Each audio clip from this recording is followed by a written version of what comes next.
Au milieu des champs de l'Illinois, à 2 pas de l'une des plus grandes universités américaines, ces drôles d'installations, des câbles, des tuyaux, des appareils de mesure.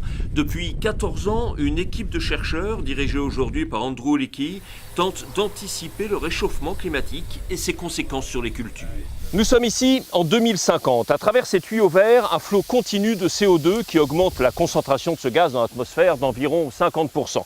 Et puis sous ces résistances, une température supérieure de 3 degrés aux températures normales. Melons, pommes de terre, avoine, plus d'une demi-douzaine de plantes sont soumises à ce régime. Ici, une parcelle de soja. Un taux élevé de CO2, c'est bon pour la photosynthèse et ça fait des récoltes un peu plus importantes. Mais tout ça, malheureusement, disparaît sous l'effet de la chaleur et de la sécheresse. Objet de toutes leurs attentions parce qu'il est crucial pour l'agriculture américaine, le maïs. Ici, on a 50 variétés de maïs. Et on essaye de comprendre comment des génotypes différents réagissent à la pollution à l'ozone. Chaque variété est soigneusement récoltée puis comparée à la même plante élevée à quelques mètres de là, en milieu normal. Celui-là, c'est en atmosphère classique, et celui-ci, c'est quand on ajoute de l'ozone. Vous voyez bien qu'il est plus petit. C'est la conséquence de la pollution.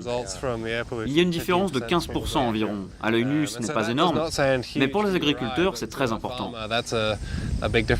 Les échantillons sont ensuite transportés à l'université de l'Illinois, à Champaign. C'est l'une des plus grandes universités américaines qui s'enorgueillit de 22 prix Nobel. Il faut alors tenter de comprendre ce qui, dans le patrimoine génétique de chaque plante, lui permet de mieux résister à la pollution, à la sécheresse ou à la chaleur. Vous croyez que vous allez réussir à inventer le nouveau maïs, les nouvelles céréales, les nouvelles pommes de terre?